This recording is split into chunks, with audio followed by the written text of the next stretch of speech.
நீங்கள் எதோ என்கிட்ட பேசணும்னு சொன்னீங்களே, சரி வாங்க நடந்துகிட்டே பேசலாம். நம்ம 2 பேருக்கும் தான் கல்யாணம்னு வீட்டில் பேசிக்கிறாங்க. ஸோ நான் கல்யாணம் பண்ணிக்க போகிறவர்கிட்ட கண்டிப்பாக இந்த முக்கியமான விஷயத்த சொல்லி ஆகணும்னு தான் கூப்பிட்டேன். சொல்லுங்கள். நான் காலேஜ் படிக்கும்போது ஒரு பையனை லவ் பண்ணேன். இப்போ இல்லை, இப்போ இல்லை, அது இப்போ பிரேக்கப் ஆயிடுச்சு. சரி, எத்தனை வருஷமாக லவ் பண்ணீங்க? 3 years. ஓ, கரெக்டாக காலேஜ் முடிகிற வரைக்கும். என்ன? அது ஒன்றும் இல்லை, ஜஸ்ட் நீங்கள் சொல்லுங்கள். நான் தான் ஃபர்ஸ்ட் ப்ரப்போஸ் பண்ணேன், இல்லைன்னு சொல்லலை. But over restrictions. எதுக்கு எடுத்தாலும் சந்தேகப்படுற மாதிரி தான் பேசுவான். எனக்கு இப்படி ஷால் போடுதாங்க பிடிக்கும், பட் அவன் டபுள் சைடு தான் போடணும்னு சொல்லுவான். ஷால் ஒழுங்கா போடு, இப்படி ட்ரெஸ் பண்ணு, அப்படி ட்ரெஸ் பண்ணாத, தனியாக எங்கேயும் போகாத, அதை சாப்பிடு, இதை சாப்பிடாத. நானும் எங்கேயும் போகக்கூடாது, அவனை கூட்டிகிட்டு போக சொன்னாலும் பயப்படுவான்.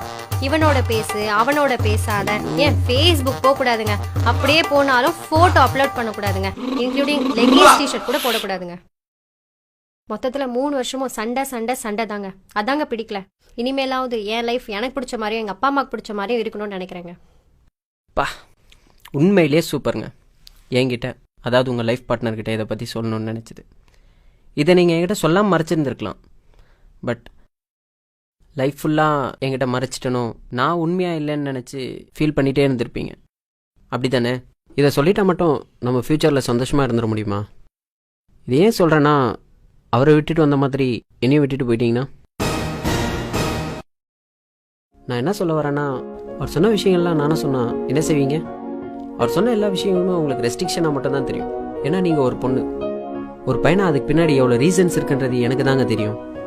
ஏன் உங்கள் அம்மா சொன்னதில்ல டபுள் சைடு ஷால் போட சொல்லி? நீங்கள் போட்டு போகிற ட்ரெஸ் எல்லாம் பார்த்தா பசங்க எப்படியெல்லாம் பேசுவாங்கன்றது ஒரு பையனா எனக்கு தாங்க தெரியும். நீங்கள் பார்க்குற விதம் தப்பாக இருந்தால் அதுக்கு நாங்கள் என்னங்க பண்ண முடியும்? பசங்கனாலே தப்பானவங்க தானே, தப்பா தானே பார்க்குறீங்க.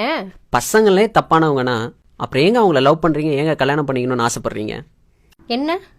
என்ன சொல்ல வரீங்க இப்போ நீங்கள்? ஓகே, கோவப்பட விதம் தப்பு தாங்க, இல்லைன்னே சொல்ல. அது பசங்களோட நேச்சர். அப்படி பார்க்க வைக்கிற ட்ரெஸ் கோடிங்க தாங்க தப்புன்னு சொல்கிறேன்.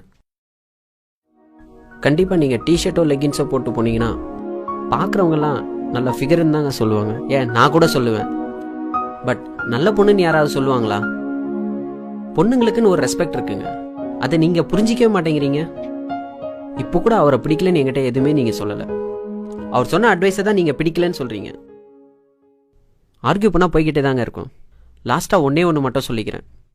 அவனுக்காக நான் ஏன் பண்ணணும்னு நினைக்கிறத விட அவனுக்காக நான் பண்ணாமல் வேறு யார் பண்ணுவாங்கன்னு நினச்சி பாருங்க.